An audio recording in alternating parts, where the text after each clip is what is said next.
Good tidings, ladies and gentlemen, and welcome back to the Landi Lodge podcast. Before we launch this episode, we have some special people we need to thank, those special people being the sages of the lodge, those who donate monthly to keep the lodge moving, allows us to buy new equipment, and invest into the project.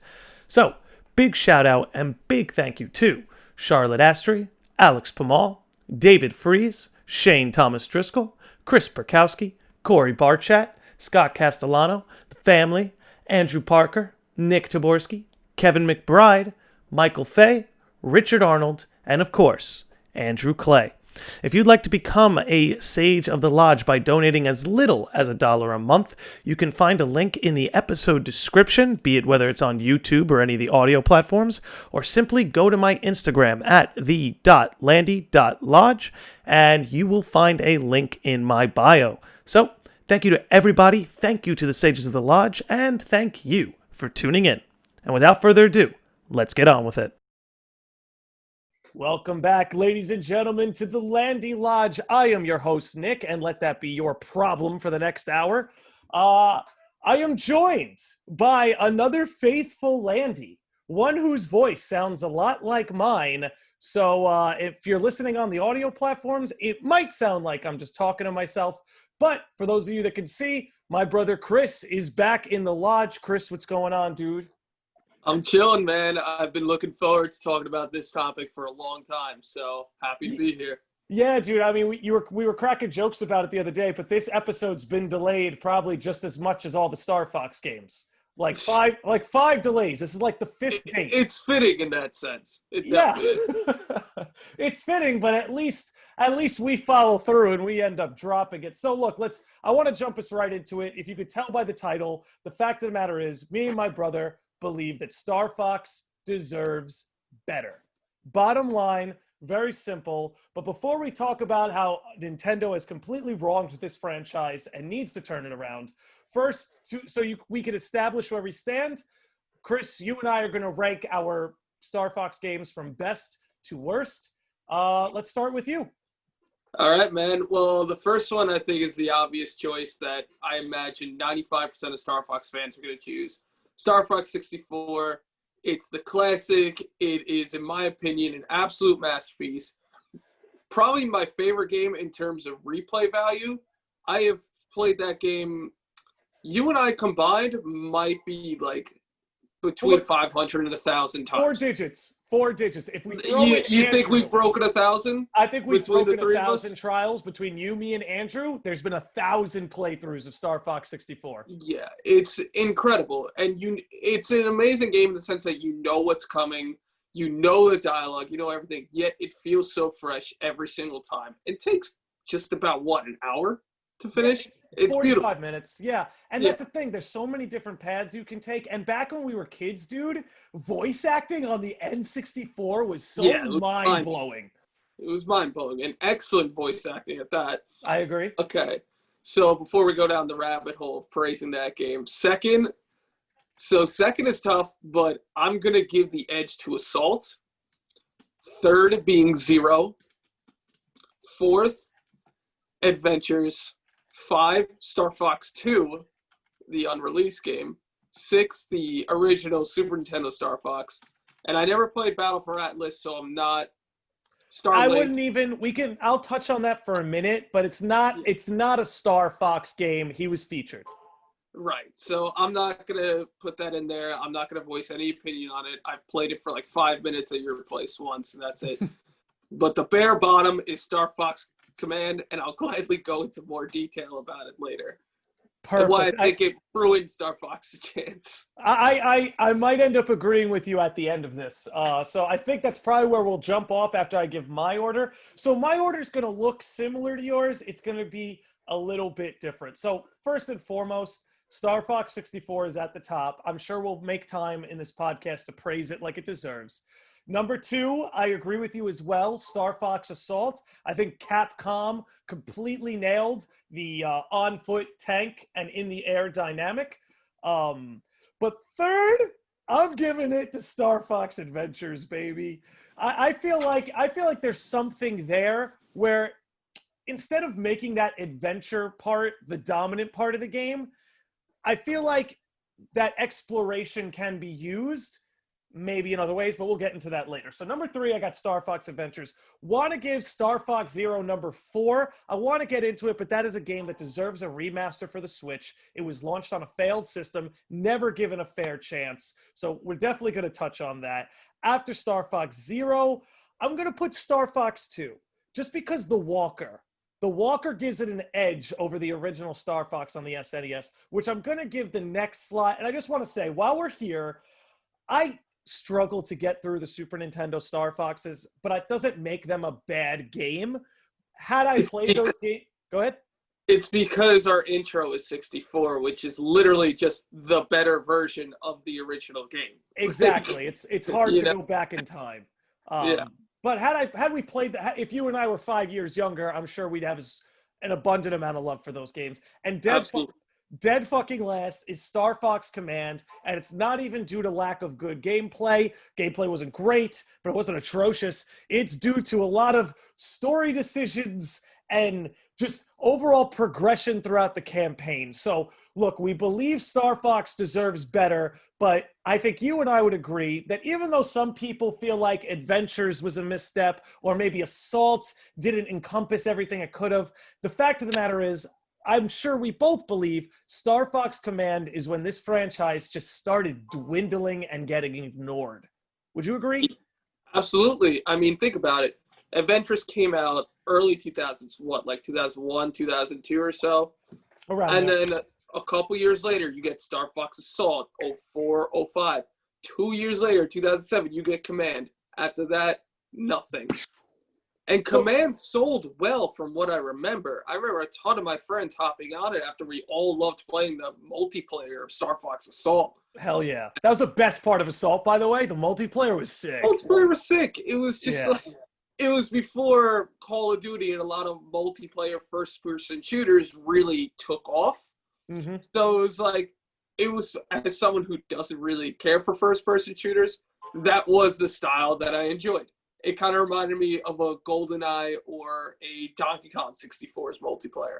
Well, yeah, and I think it's worth mentioning for people who just have Nintendo consoles, and you and I were fortunate. We've had Microsoft, Sony, Nintendo. Depends what floor of the house you're on, but you'll find them. Pretty much. But for people who only had Nintendo consoles, the only real shooters you got to play were like Star Fox and Metroid. You know, so like Star Fox had a big role to play within like a Nintendo console. I think Command completely shit the bed because one thing Star Fox did well was introduce lovable characters.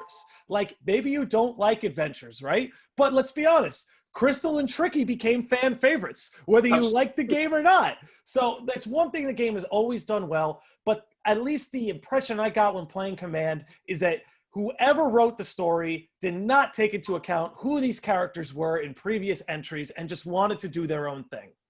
Yeah, it was pretty atrocious, especially the whole Fox and Crystal relationship.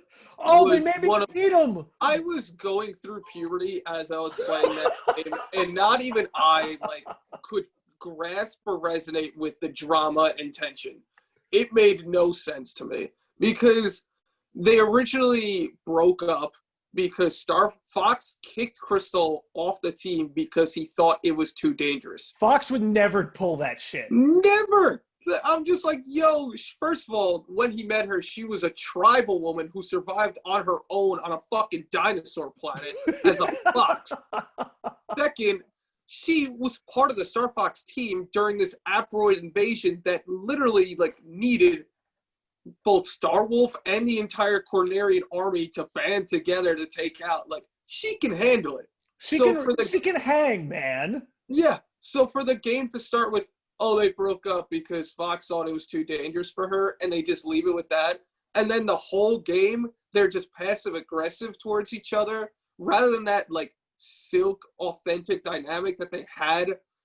And even the little sexual tension thrown in Assault, but you could tell, they just were trying to be professional, but they also had a thing for each other. Well, that's it. I was going to say, the love interest between Fox and Crystal, I thought was handled perfectly in Assault, because you had that element where Fox was worried about Crystal and would sometimes ask her to like hang back for tough missions, but then Crystal would just put her foot down and be like, no, I'm coming, I want to protect you. And like, you know, so it's there. The idea that Fox wouldn't want Crystal to get into dangerous situations is one thing, but the idea that Fox wouldn't respect Crystal's decision to do it is a whole other story that I could just never get behind and just wasn't believable after playing Assault. So, you know, like you said, Command sold moderately well, but it wasn't received well. And I think Nintendo kind of laid off for a while after that, because let's see, that was 2007, right?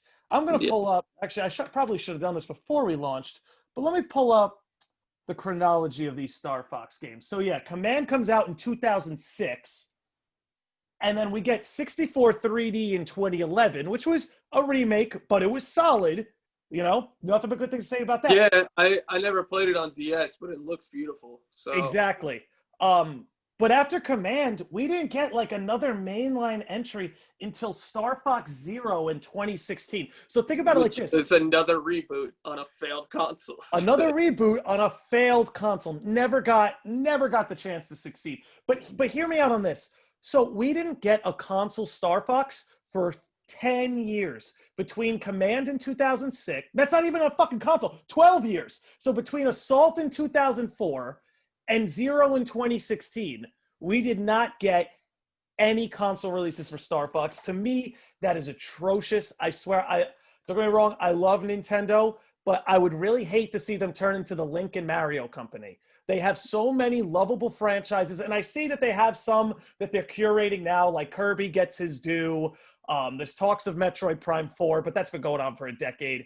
But Star Fox is one of those characters they've created that is so diverse compared to the rest of their franchises. Like, there's no other animatronic space animals out there in the Nintendo-verse. But it's just... Zero wasn't fair, because Zero wasn't a bad game. The controls were a little wonky your first lap. But like 64, Zero seems to me like it's meant to be played numerous times. And every single time I played it, I got better at it. The controls were more fluent. So it became very fluid once you got used to it. Yeah, after like your second or third lap. It was like you were... I can't make this comparison seriously, but it was as if you were actually trying to fly a fighter jet. You know, it's not going to come easy. Well, because what they changed is you can't just control it with one joystick. You really had to use both simultaneously. And the motion controls were a good idea. It was just hard to get used to at first. And you didn't really expect it to have motion controls, but then once you got used to it, it was like, oh, okay, this is actually...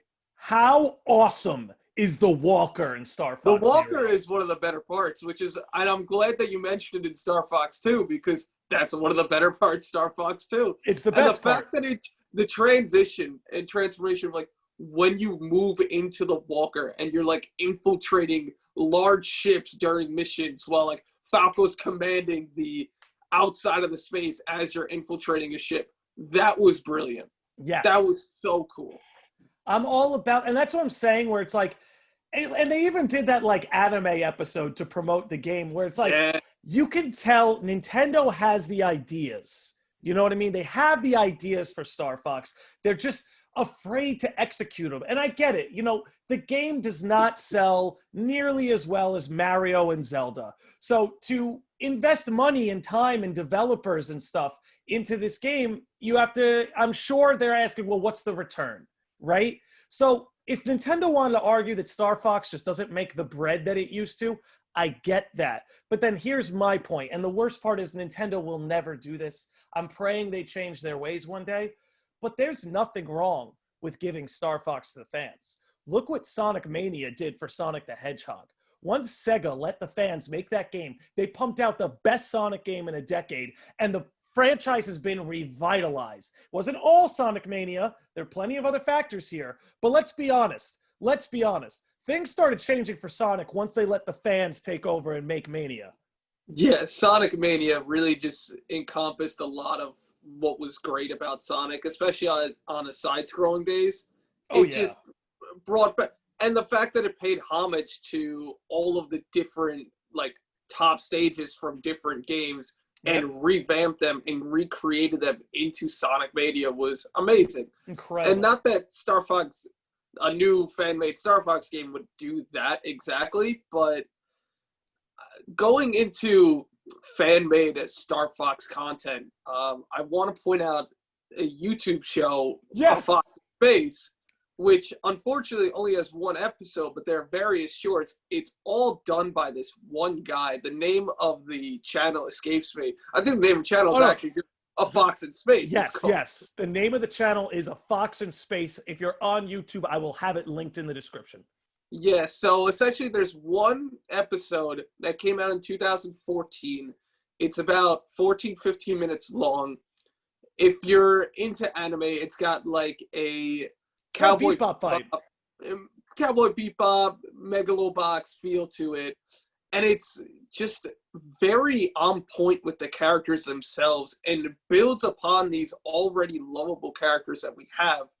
And he's, over the years, released a bunch of shorts that have shown you other characters who are going to be there in the second episode, the third episode, for example. And he's roping in a lot of the characters from Star Fox 2 that have since been abandoned.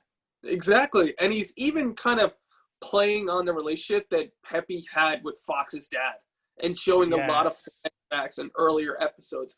There's this one scene with Falco and his parents when Falco's a kid. And they're just like this Italian-American loud family, and it's the Lombardis! Because it's Falco Lombardi. Hey, Falco Lombardi! Who's who took my scooter? So it's just, and the animation is so well done. The attention to detail is impeccable. So this is just a fan who has so much love for this franchise and wants to create something new, wants to create his own story and recreation of the original story, and just build on the characters even more, who honestly are already pretty well-developed characters for the few games that they're in. Oh, yeah. And they've each grown with time, right? Like the Slippy that we have in Star Fox Assault, it has grown from the Slippy in Star Fox 64. You know what I mean? Like they had a real good thing going with that.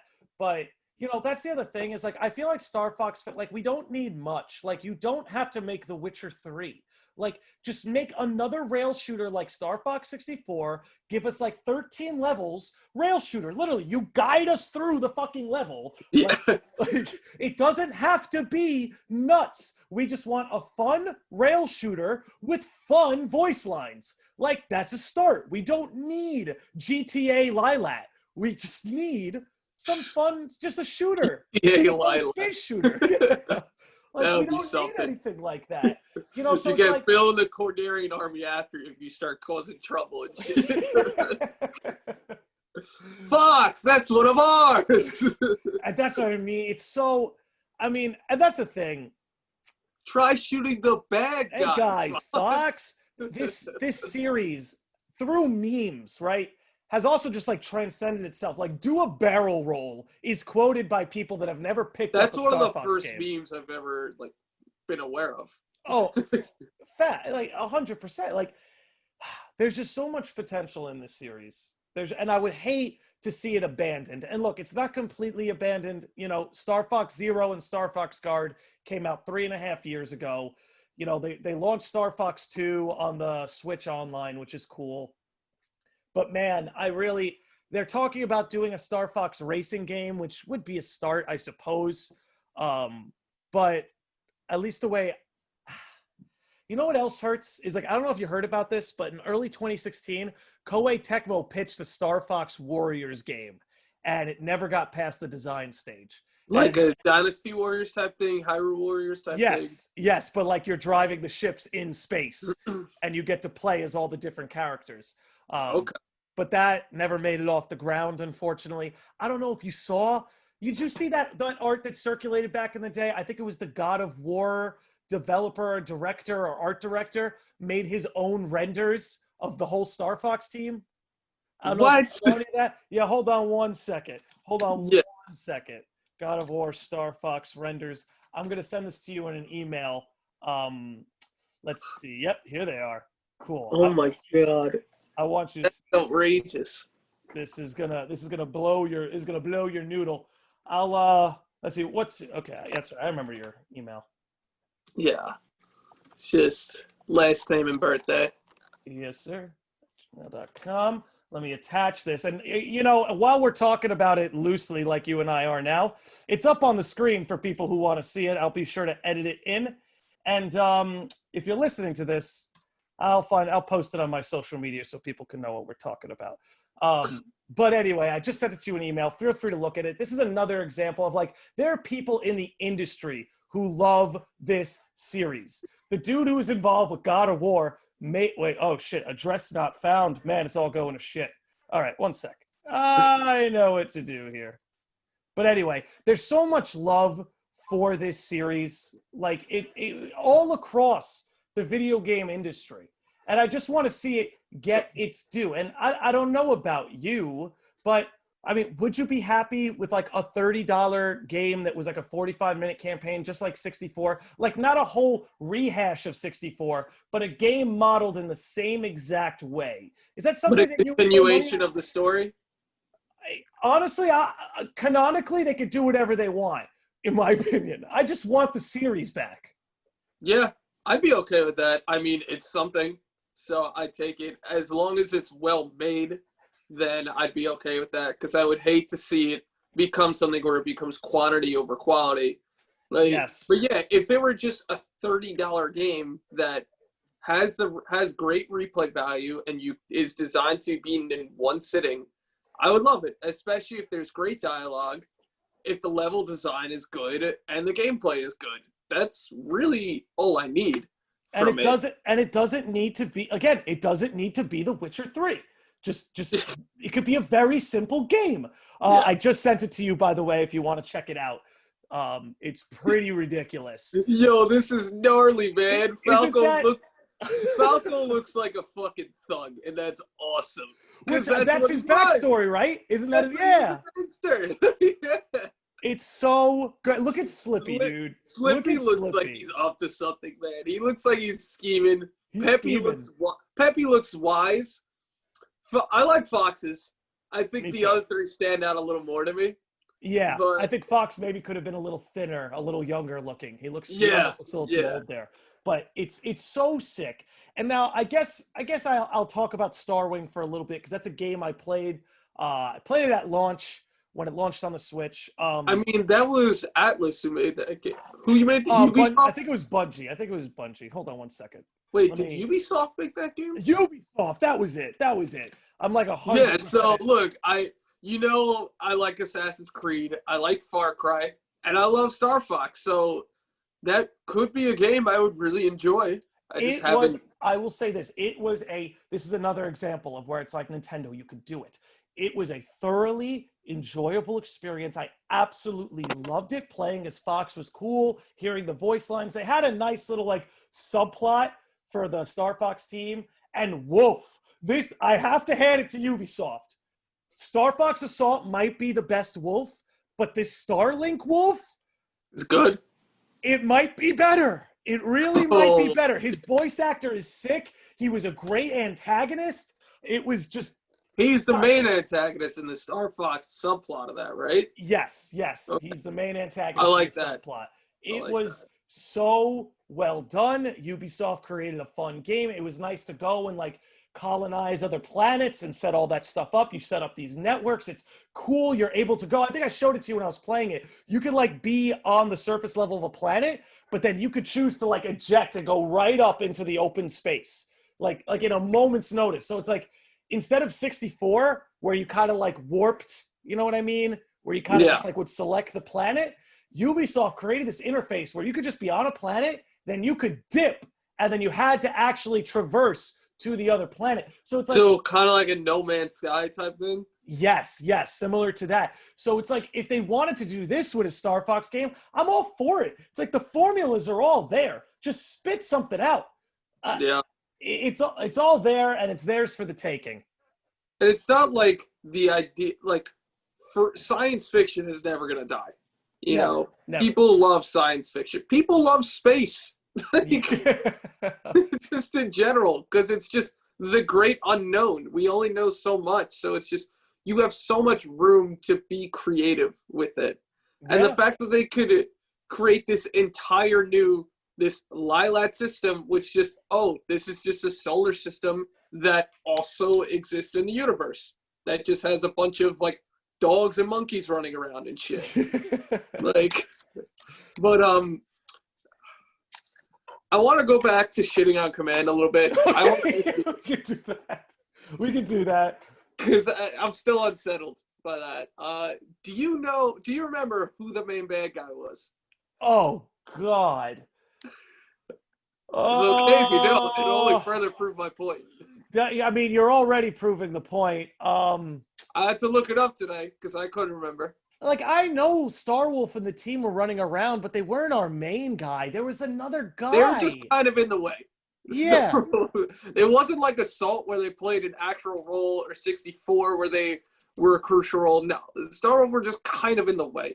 And someone could correct me if I'm wrong there, if there was something I missed. I haven't played the game in years, but it's very forgettable. The main bad guys were the Anglar Empire. And it was like Anglar, like King Anglar, Lord, Super, Supreme, Lieutenant Anglar was like the main bad guy. And there were some endings of the game where you don't even fucking fight him. Because it's just like, there were some endings, there were 9 endings in this game. And a couple of them are good. Some are hilarious, and some are just outright terrible. And there's one that ends where you fight Pigma at the end. It's like, Pigma fucking died in Assault, man. How's he back?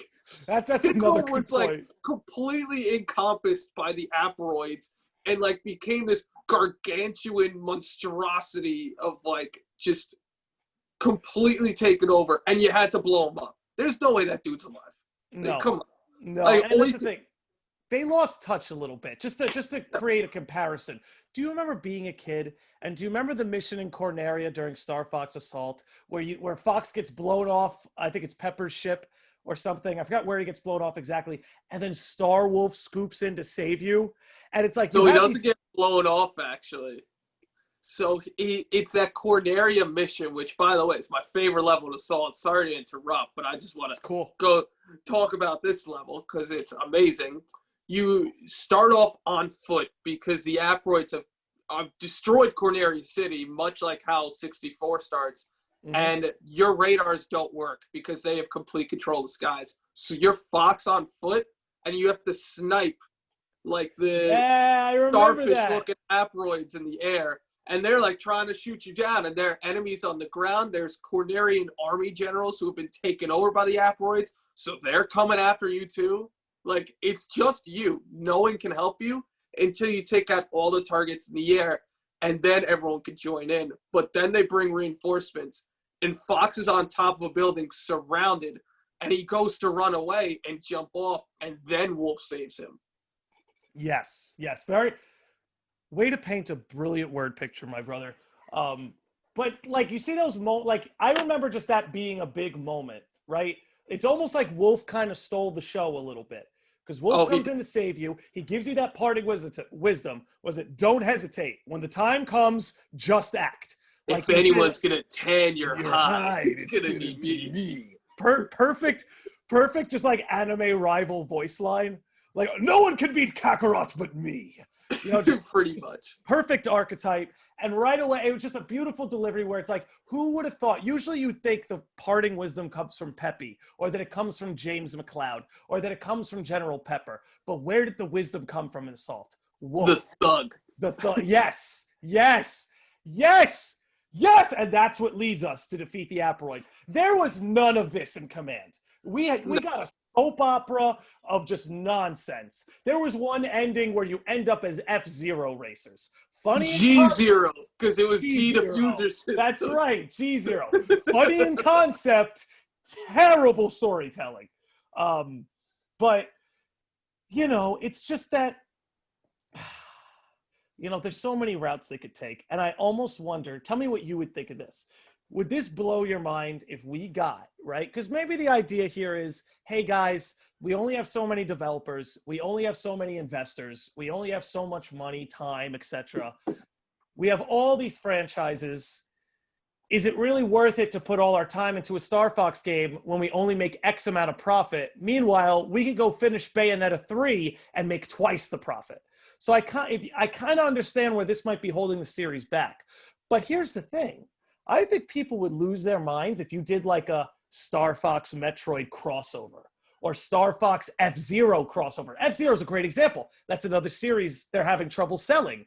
But if you brought Captain Falcon and Star Fox together, and by the way, it's canon. They're in the same universe. If I'm not mistaken, they're supposed to be in the same universe. Not the Lilat system, but the same universe. So if you could take, say, this F-Zero and Star Fox and make a crossover game, it's going to sell just based on concept alone. Because I think all Nintendo fans would love to see more of that crossover happen and see the merging of the Nintendo-verse. Yeah, I mean, I can totally see Metroid in Star Fox. I mean, again, people love space. Mm-hmm. How would you merge Captain Falcon and Fox? That's where I'm curious. Okay, so that's a great question. I see two ways you could do it. So the Fox missions, everybody can imagine. You can imagine what a Star Fox mission in this game looks like, right? But what does a Captain Falcon mission look like?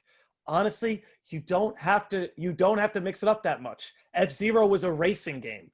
You could literally just have all of Captain Falcon's missions be like, he has to deliver a weapon to location X, and you have to drive through obstacles, or you get chased by bad guys, so it's like you're racing them to the destination. It's like you could have all of Captain Falcon's missions be based on racing. And then if you really wanted to get juicy, Smash Brothers has already built out a moveset for him. I was just going to say, you could have him on foot now. Put him on foot. He's been in every Smash game. Like, everyone loves a Falcon Punch, man. Imagine a game where you could use Falcon Punch in a campaign. Some, like, lizards or monkeys or shit who are trying to blow up the world. Like, Fuck yes. So you could trade in Fox on foot. It means we'd probably never see Fox on foot in the game because the foot missions would be handled by Captain Falcon, as well as like those racing missions. Or like, imagine you were in like a multiplayer co-op situation, right? Let's say I was playing as Captain Falcon, you were playing as Fox.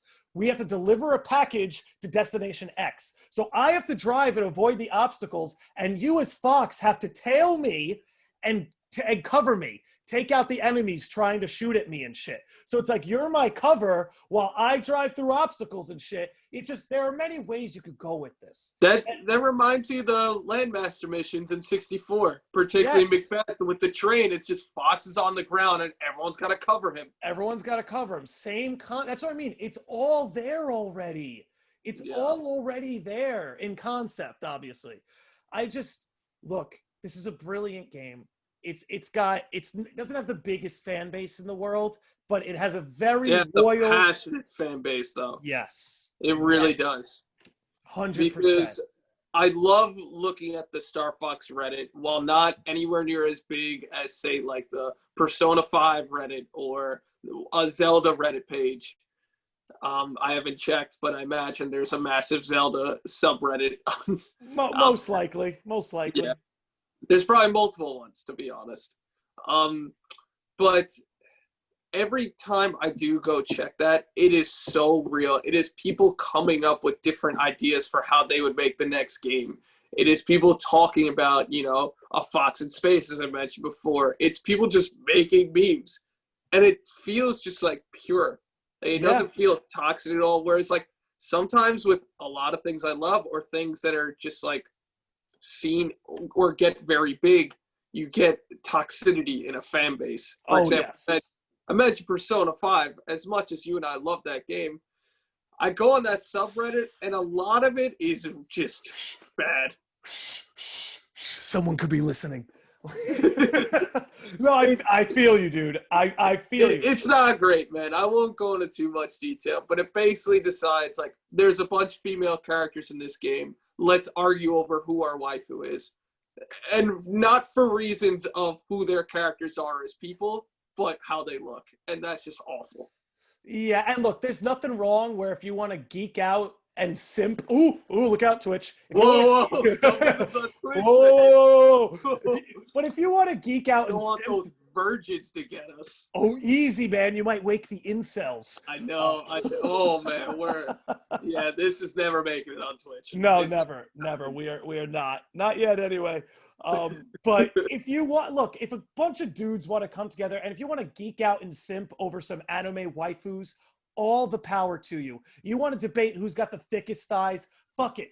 All the power to you. But like, that is not something to hit your caps lock button and rant about. Yeah, And like, it's yeah, outrageous. like, it's so silly, man. And anyway. that's just one example. And the thing is, you don't really, at least I haven't stumbled upon it. You don't really see that among the Star Fox fan base. The No. people, they just want more.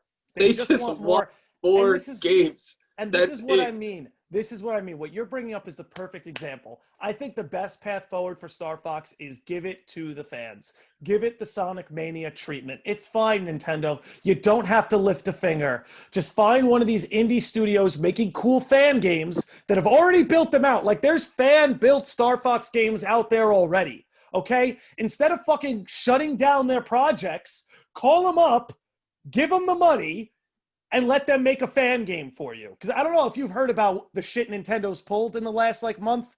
Like, have you heard what happened with Melee? Yeah. I'm sure you're all caught up to speed. This is my problem. I love the company. I love the company's developers and writers. I'll say that. I think the higher ups and new management that's coming in is out of touch. Yes, look, I got no problem with men in suits. In fact, there are plenty of good men in suits out there. But the men in suits at Nintendo are really fucking up, okay? Like, I mean, look, there's a dude named Bowser there now, so like... He took over! Doug Bowser took over. They kicked out Reggie. Saying, he's probably the main bad guy right now, and we need Mario to come in to save the day.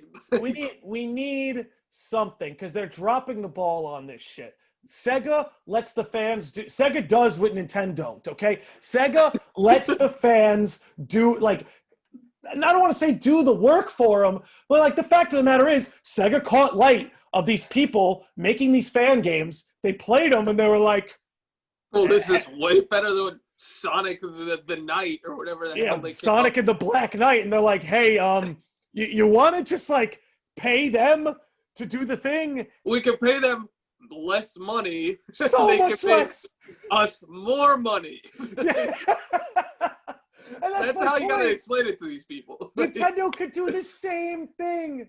It could do the same thing. It's so tone deaf. It's so tone deaf. It's 2020. This is the age of the internet. We're all connected. Like, if you got people out there who love your craft, let them do the work. Let these fans do the work. Whoever's like, God, they should call a Fox in Space and just be like, hey, what do you need? How have they not funded that? Hey, what do you, right? Like, hey, what do you need? What do you need? Like, how have they not been funding that? How is he only funded by Patreon? It's tone deaf, dude. And I'm scared. Thank God that this is a relatively small podcast, because I would hate for Nintendo to suddenly find out about a Fox in Space and then go over there and shut it down. Like, that guy has to be shaking in his pants every day that he's laboring like this, making an absolute labor of love content for the Star Fox fan base, and that Nintendo can just cease and desist like that. Yep. It's got to be scary. But look, like, we're coming up on the end here. I think we can let this roll for another 5-10 minutes. Look, I love this series. Like, I still play these games. I've got Star Fox Assault on my PC.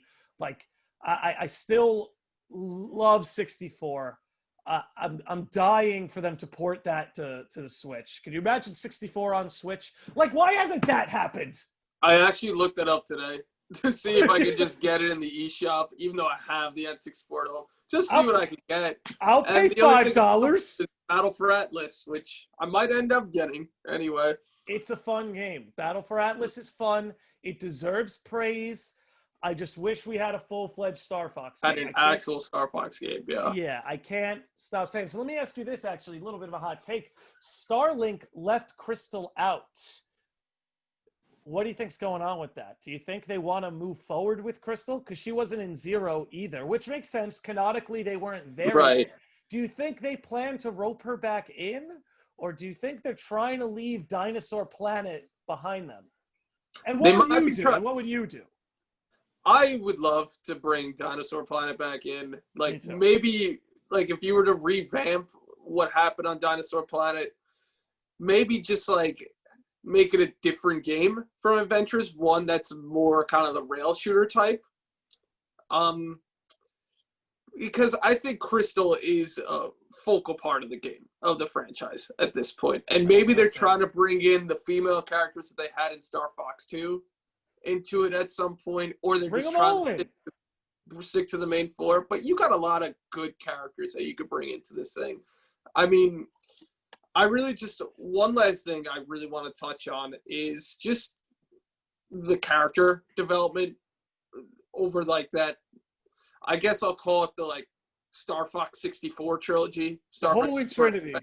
Yeah, the Holy Trinity, like where they got it right. 64 Adventures Assault. I mean, look at Falco, just the start of 64 to the end of that game. Like he's kind of a dick the whole time. He's competing with you. He gets a little angry and jealous if you get him back. And then That's our leader. That's our leader. Like he's just like, Bush, you're the best, Kakarot. Like, Yes. pretty much. And it's just within 45 minutes, like you genuinely feel that. And You mentioned too in Assault how Slippy even grew it. It's like Slippy got a lot ballsier in Assault. Ballsier, Like more his useful. dialogue's a little cockier too. It's just like in 64 he was like a little kid chasing it, and whenever he would run ahead, he wouldn't watch his back and like someone be on his tail. In Assault he covers his ground well. He's a little cocky. It's like, yeah, okay. Like, you can get away. Let's face it, Peppy becomes so much of like the dad of the group as opposed to just like the mentor or the coach. Right. He becomes really just the wise man of the group. And Fox goes from like the cool, calm kid, like determined kid, into the real just leader and the captain who's just like before every mission Assault, he's just like, all right, me and Crystal take the skies. We need Slippy, and me and Falco take the skies. We need Slippy and Crystal on foot. Slippy, we need you to hang back. Like he becomes, ironically, a commander in the game that didn't have command in it. But it's just like, it was just done so well, the whole build-up. And the plot of Assault, I can rant on for about 30 minutes, how much I thoroughly enjoyed the storyline to that game. But well, we could bring you back in and we could do a full-blown Assault episode. I would love to. I don't know if we could go a full hour, but I think we might be able to pull off. I think we might be able to do a full hour. I might just replay the game and like get new takes on it, you know, as an adult playing it. Dude, it's worth going back to. I'll say the weak point is being on foot. It's just too loose, but like everything else holds up. Yeah, I remember the controls on foot weren't great, but it was another thing where once you got used to it, it was fun. It became totally manageable. And I guess what I just want to leave off with is it's a very clever series. You know, we're telling. It's funny we brought up Sonic so much because it's really underlying. It's the same plot. We have science versus nature, right? Fox and his team, they represent nature and science living harmoniously. You've got animals in spaceships, like it's very on the nose. But then you have Andros, who's the mad scientist, who he's so full-blown science that he's trying to dominate nature. And it's a very simple tale that in many ways kind of reflects what's going on in our society. Not to get too existential, but like the science and nature story is unfolding before our very eyes. And Star Fox had a very like loose and fun way to have a take on it. You know what I'm saying? Think about it. It's a bunch of animals versus a bunch of science monkeys. Okay? Versus the monkeys. The science monkeys. So, you know, it's a very good take on it. It's a lot of fun. There's a lot of cool animals. Andros is a great villain. Like, you talk about great villains. Andros is one of them. Andros and the Aperoid Queen are both fantastic villains. Yes.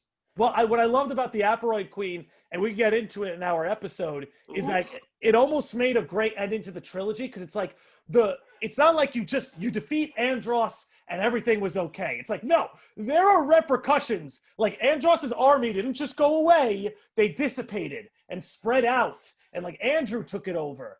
And it just, it's just all so well done. We could do a full hour on Assault. I think we're going to have to at some point in the near future. Yeah, because I want to go into the Aphroid Queen and all of that. Like, that's just...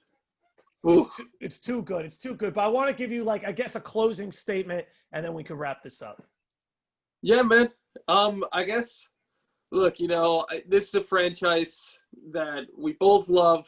We've loved it since we were young kids, and even into our adulthood. We haven't gotten a new, fresh game. While Zero is a newer game, it was still a reboot, for the third time. They rebooted it. And it really deserves it, because it's not so much like they need to go all out on the gameplay or change style. Like, I like your analogy of they don't need to make The Witcher 3. They just need to build on the story and the characters, because for me, that's probably the most lovable part of it all. The most fun. I mean, the plot of 64, the mystery of James McCloud, blew my mind as a kid. And look, as much as I love Mario in terms of story is the same thing each time. Yep. Whereas Star Fox took it to a new level for me and just opened up my mind to thinking differently. And that was very good for me as a young kid. And whether they want to aim it at a young audience or aim it at the 20 to 30-year-olds who grew up with it, I just want there to be more, and just for it to be quality, and for it to be true to the original source material. I couldn't agree with you more. I echo your entire statement. We're going to wrap it up here. For those of you who are interested in more of the thoughts and ideas going on in my younger brother's mind, he created an amazing tribute to Steven Hillenburg, the creator of SpongeBob. There'll be a link to that in the YouTube description. You could follow him on Instagram at LandB4Time. That tag will also be in the description. And we're going to have him back in here. We have a conversation about Assault that we need to get to. That's right. Absolutely. But without further ado, a lot of love to the Sages of the Lodge again. A lot of love to all of you who listen. Thank you to everybody who got us to 1,000 subscribers on YouTube. This is our first podcast since that happened. So big thank you to everybody here. I know most people on this YouTube channel, they're much more interested in my gaming videos than they are the podcast. But those of you that do bleed over, appreciate you having you here. Couldn't have done all this without you. Enough of me rambling on. Chris, thank you for coming on. Nintendo, get your shit together. It's time for some more Star Fox. Peace out.